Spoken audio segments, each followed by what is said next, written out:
is Radhika Gaur with the session number 1 of your 8th chapter, that is motion. तो अभी हम यहाँ पे 8th chapter डिस्कस करने वाले हैं which stated motion, जिसके बारे में हम मोशन के बारे में स्टडी करेंगे। और ये जो चैप्टर है हमारा फिजिक्स सेक्शन से रिलेटेड है, दैट इज इसमें हम फिजिक्स के बारे में स्टडी करेंगे। So in this session I am going to tell you about introduction. Obviously this session includes introduction to motion. So let's start with physics. अभी हम क्योंकि फिजिक्स हमने स्टार्ट किया है, अभी तक हम जो चैप्टर्स थे उनमें केमिस्ट्री एंड बायोलॉजी के बारे में डिस्कस किया था, तो पहले हम डिस्कस कर लेते हैं कि फिजिक्स क्या होता है। Physics is a branch of science which deals with the study of natural laws and their manifestation in the natural phenomena. Physics क्या होता है? साइंस की एक वो ब्रांच जिसमें हम किसकी स्टडी करते हैं, जिसमें हम नेचुरल लॉज की स्टडी करते हैं और उनकी मैनिफेस्टेशन की स्टडी करते हैं जो नेचुरल फिनोमेनन्स में होते हैं। Clear? That it is the branch of science which deals with the study of the natural laws and their manifestation in the natural phenomenon. Now the thing is, what is mechanics and statistics? Mechanics deals with this condition of rest or motion of the material around us. Mechanics जो होती है वो किसके साथ deal करती है? Deals with the conditions of rest or motion of material around us. हमारे around जो भी मटेरियल अवेलेबल है वो रेस्ट की कंडीशन में है या मोशन की कंडीशन में, ये सब जो डील करती है वो मैकेनिक्स करती है। While statistics deals with the study of object at rest or in equilibrium even when they are under the action of several forces. और जो स्टैटिस्टिक्स है वो उस स्टडी के साथ डीलिंग करती है जिसमें हम स्टडी करते हैं कि जो ऑब्जेक्ट है वो क्या रेस्ट में है या इक्विलिब्रियम में है, इवन व्हेन जब कुछ सेवरल फोर्सेस उस पे लगाए जा रहे हैं। Clear? That mechanics deals with the condition of rest or motion of material around us, while statistics deals with the study of object study at object or in equilibrium when they are under the action of several forces. The thing is that kinematics and dynamics. Kinematics और dynamics क्या होते हैं? Kinematics deals with the study of motion of objects without considering the cause of motion. Kinematics में हम वो study करते हैं कि जो ऑब्जेक्ट है वो मोशन कैसे कर रहा है और वहां पे हम कॉज ऑफ मोशन को कंसीडर नहीं करते। दैट इज जो काइनेमेटिक्स है उसमें हम ऑब्जेक्ट के मोशन की तो स्टडी करते हैं, लेकिन जो मोशन का ऑब्जेक्ट हो रहा है किस रीजन की वजह से हो रहा है, क्या कॉज है उसके पीछे, उसको कंसीडर नहीं करते। While dynamics deals with the study of objects taking into consideration the cause of their motion. जबकि जो डायनामिक्स है उसमें हम क्या करते हैं, उसमें हम ऑब्जेक्ट की स्टडी करते हैं, बट क्या करते हैं, हम ये देखते हैं कि उसका मोशन की कॉजेस क्या है। क्लियर? काइनेटिक्स में हम ऑब्जेक्ट की मोशन की स्टडी करते हैं, जबकि जो उसके कॉजेस रहते हैं उसकी स्टडी हम डायनामिक्स में करते हैं। क्लियर?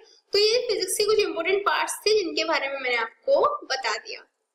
अब जब हम मोशन की स्टार्टिंग करते हैं तो मोशन चैप्टर की स्टार्टिंग में सबसे फर्स्ट वर्ड जो हमें पता होना चाहिए दैट इज रेस्ट। रेस्ट क्या होता है? An object is said to be at rest if it does not change its position with respect to its surroundings with the passage of time. कोई भी ऑब्जेक्ट रेस्ट पे कब होगा? कोई भी ऑब्जेक्ट रेस्ट पे जब होगा जब वो अपनी पोजीशन चेंज ना करे, अपनी सराउंडिंग्स के साथ अपनी पोजीशन चेंज ना करे with the passage of time. Example के लिए यदि आप अभी अपने बेडरूम में हो या फिर स्टडी रूम में हो, क्लियर, तो आप एक प्लेस पे बैठे हुए हो, राइट? इस टाइम में आप सराउंडिंग्स के साथ क्या अपनी पोजीशन चेंज कर रहे हो? ऑब्वियसली नहीं, क्योंकि आप एक जगह पे बैठ के स्टडी कर रहे हो। तो ये जो स्टेट है ये किसकी स्टेट है? रेस्ट की स्टेट है। क्लियर? समझ आया रेस्ट क्या होता है? An object is said to be at rest if it does not change its position with respect to its surroundings with the passage of time. अब रेस्ट के बारे में हमने स्टडी कर लिया। अब बात आती है मोशन क्या होता है। A body is said to be in motion if its position changes continuously with respect to the surroundings with the passage of time. कोई भी बॉडी मोशन में कब होगी? जब वो रेस्ट में ना हो। रेस्ट में क्या होता था? पोजीशन चेंज नहीं होती थी। मोशन में पोजीशन चेंज होंगी। तो क्लियर? मोशन में कोई भी बॉडी मोशन में तब होगी जब वो अपनी पोजीशंस चेंज करती रहती है continuously with respect to surroundings and with the passage of time. That is, if a body does not change its position with respect to time and the surroundings, it is said to be at rest or else it is said to be in motion. Simple है। यदि कोई भी body यदि अपनी position को time के respect में surrounding के साथ चेंज कर रही है तो वो रेस्ट पे होगी, चेंज नहीं कर रही है तो वो रेस्ट पे होगी, और यदि कर रही है तो मोशन में होगी। क्लियर? यदि पोजीशन टाइम के साथ साथ चेंज हो रही है तो वो मोशन में होगी, और यदि नहीं हो रही है तो वो रेस्ट में होगी। तो समझ आया आपको रेस्ट और मोशन में डिफरेंस क्या होता है, रेस्ट की पोजीशन एंड मोशन की पोजीशन क्या होती है। Now the thing is controlled and uncontrolled motion. Controlled and uncontrolled motion क्या होते हैं?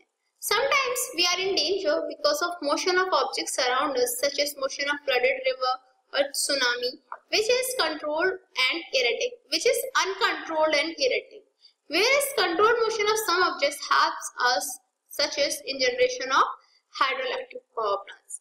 कंट्रोल मोशन दैट इज जिन्हें हम कंट्रोल कर सके, और अनकंट्रोल्ड मोशन जिन्हें जो ह्यूमन बीइंग्स हैं वो कंट्रोल नहीं कर पाए। आपने देखा होगा हम कभी कभी जो ये जो मोशन रहते हैं, जितने भी हमारे फ्लडेड रिवर हुई या सुनामी हुई, ये जो मोशन है ये अनकंट्रोल्ड मोशन है और इनकी वजह से ही हम डेंजर में आ जाते हैं। क्लियर? तो ये मोशन ऐसे हैं जिन्हें हम कंट्रोल नहीं कर सकते। यदि रिवर में फ्लड आ रही है या फिर सुनामी आ रही है तो उसको हम कंट्रोल नहीं कर पाएंगे, वो एक अनकंट्रोल्ड मोशन का एग्जांपल है। जबकि कंट्रोल मोशन जैसे हम generation of hydro electric power plant, तो वहां पे जो टरबाइन का जो मूवमेंट होता है, जो उसका मोशन होता है, उसे हम खुद से कंट्रोल कर सकते हैं। तो hydro electric power plant generation में जो मोशन यूज होता है वो कंट्रोल मोशन होता है, जो हमारे लिए बेनिफिशियल भी रहता है। क्लियर हो गया आपको कंट्रोल एंड अनकंट्रोल मोशन के examples. Now talking about types of motion, so there are many types of motion, but the most important are linear motion, rotational motion and oscillatory motion. और भी काफी सारे motion के types होते हैं, like हम static motion के बारे में बात करते हैं, और भी हम काफी वाइब्रेटरी मोशन के बारे में भी बात करते हैं। बट यहाँ पे हम तीन मेन मोशन के बारे में स्टडी करने जा रहे हैं, linear motion, rotational motion and oscillatory motion. Now the thing is what is linear motion? Actually it is also known as translatory motion. जो लीनियर मोशन होता है उसे हम ट्रांसलेटरी मोशन भी कह सकते हैं। The motion which is linear, like moving a car, a person running, a stone being dropped, is said to be linear motion. कोई भी मोशन जो लीनियर होता है, जैसे कार का मूव करना, स्ट्रेट लाइन में दी कार मूव कर रही है तो क्या है? लीनियर मोशन है ना। एक पर्सन है जो रन कर रहा है, या फिर वी कैन से जॉगिंग के टाइम पे पर्सन स्ट्रेटली रन कर रहा है, तो वो कैसा मोशन है? लीनियर मोशन है। कोई भी स्टोन है उसे ड्रॉप किया हमने तो वो लीनियरली आके अर्थ सरफेस पे गिरेगा, तो वो भी क्या है? ये एक लीनियर मोशन है। तो कोई भी मोशन जो लीनियर होगा वो क्या होगा? आई मीन टू से कोई भी मोशन जो स्ट्रेट लाइन में होगा ऑलमोस्ट उसे हम लीनियर मोशन ही कहेंगे, और उसको हम ट्रांसलेटरी मोशन भी कह सकते हैं। Now the thing is what is rotational motion? The motion of an electric fan, motion of earth about its own axis are examples of rotational motion.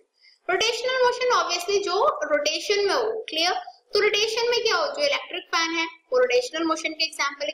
जो उसके फैन के जो लेग्स होते हैं, जो आर्म्स होते हैं, वो क्या करती है? रोटेट करती हैं। Same motion of earth about its own axis, अपनी ही एक्सिस पे जो रोटेशन होता है अर्थ का, वो भी किसका एग्जांपल है? रोटेशनल मोशन के एग्जांपल है। तो ये सब हो गए हमारे रोटेशनल मोशन के एग्जांपल। नेक्स्ट आता है हमारा ऑसिलेटरी मोशन। तो ऑसिलेटरी मोशन क्या होता है? The motion of a simple pendulum, a body suspended from a spring, all are the examples of oscillatory motion.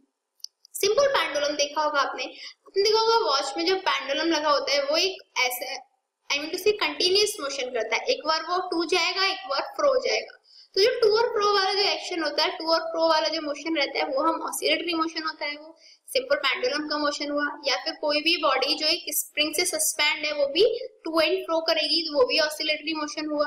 ये सब किसके एग्जांपल हुए? ऑसिलेटरी मोशन के। तो यहाँ से आपको समझ में आया linear motion, rotational motion and oscillatory motion होते क्या है। Now talking about rest and motion are relative terms. जो रेस्ट है और मोशन है वो दोनों ही एक दूसरे के रिलेटिव टर्म्स होते हैं, बट कैसे होते हैं यहाँ पे हम आपको एक एग्जांपल लेके समझा देते हैं। एग्जांपल लेते हैं हम that A, B, C are three persons. B and C are sitting in the car and A is standing outside it. A, B और C तीन पर्सन है। क्लियर? जो B और C है वो दोनों कार में बैठे हुए हैं, जबकि जो A है वो कार से बाहर है। Clear? When car starts to move, B and C are changing their position with respect to A. जैसे ही कार स्टार्ट होगी B और C दोनों अपनी पोजीशन चेंज करेंगे A के रेस्पेक्ट में। क्यों? क्योंकि A क्या है? A कार के बाहर है, जबकि B और C कार के अंदर है। तो B और C जैसे ही मोशन में आएंगे वो A के अकॉर्डिंगली अपनी पोजीशन चेंज करेंगे। So B and C are in motion with respect to A. इसीलिए B and C जो है दोनों एक दूसरा B and C A के रेस्पेक्ट में दोनों मोशन में है। But B is not changing its position with the time. I late से विद रिस्पेक्ट टू सी, जो बी होगा दैट इज, लिसन आपको इतना समझना है, ए और बी बी और सी जो कार में बैठे हैं वो ए के रिस्पेक्ट में मोशन में है, बट बी सी दोनों कार में बैठे हैं, ठीक है। तो जो बी होगा और सी होगा वो एक दूसरे के रिस्पेक्ट में मोशन में नहीं होंगे, वो एक दूसरे के रिस्पेक्ट में रेस्ट में होंगे। क्यों? क्योंकि बी और सी दोनों ही कार में बैठे हैं, दोनों की सराउंडिंग सेम है, दोनों ही सेम बिहेव कर रहे हैं, तो वो दोनों एक दूसरे के रिस्पेक्ट में मोशन में नहीं होंगे, जबकि वो ए से रेस्पेक्ट में मोशन के रेस्पेक्ट में होंगे। Clear? Therefore, motion depends on the position of the observer, hence motion is relative. इसीलिए मोशन की